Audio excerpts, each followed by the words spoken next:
they are there. So even when you cannot be there physically, maybe because of the restriction of the document, you are not having one here, I will encourage you, please reach out to them with the finance. And not only the finance, also talk to them. Yes, call them on phone. Maybe they are still very, very young. If you're the type you know have children back at home you have left, and you are there seeking for greener pastures, maybe other parts, developed parts of the world, you know quite alright that because of those children you have left to create a better life for them. I want to please remind you, let's not just forget them. No. Yes, you might be wanting to set up a new family here or wherever you find yourself, but always know that there is no child you will have today.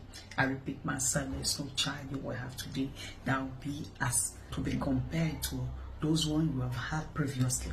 Yes, this one you are having, they might have been given back to with the vast opportunities, privilege, in which those ones you had before they didn't have. But also know that the time of your life you had those ones is something that you should always look back to, a time that needs to be celebrated.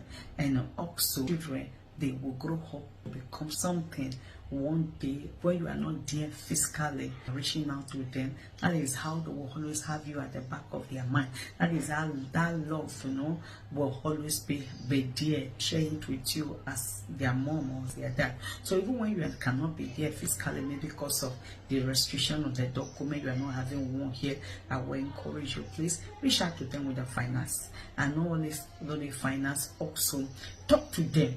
Yes, call them on phone. Maybe they are still very, very young. They don't have a phone of their own. You know, try to reach out to that child, to the guardian. You know, call the guardian and say, pass the phone to Junior. I want to talk to him or her. Myself, Junior is sleeping now. Let him or her know. Say, please, can you tell me when he will be awake?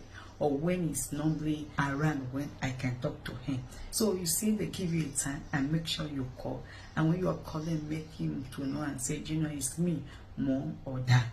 So what are you trying to inculcate in that child is that, well, you care as a mom, you care as a dad, but not a situation you just call the guardian and say, okay, greet Junior for me.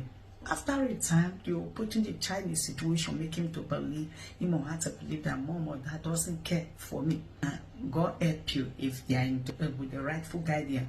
The person might correct that notion in them. But let it also be known to you, that rightful guardian try to make them believe that no, mom is busy, dad is busy, that's why they cannot reach out to you. They send their greetings, this and that. See, this child is going over time. We'll come to believe that if mom or dad really care about me, they would have asked you to pass the phone to me. Time you see that there's a great gap between you and that child, and not only that child, even with the younger ones. So please reach out any way you can. And also, if you have gotten you have the opportunity of getting the document, what stops you for paying him or her a visit? There, if at all you cannot bring him back to you where you are now, once in a while, what stops you?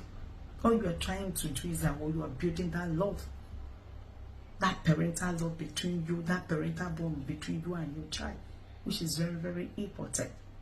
So please, if you have found this video helpful, you have watched it to this extent, please remember to give us a like, a follow, and also a thumbs up, and a post, share.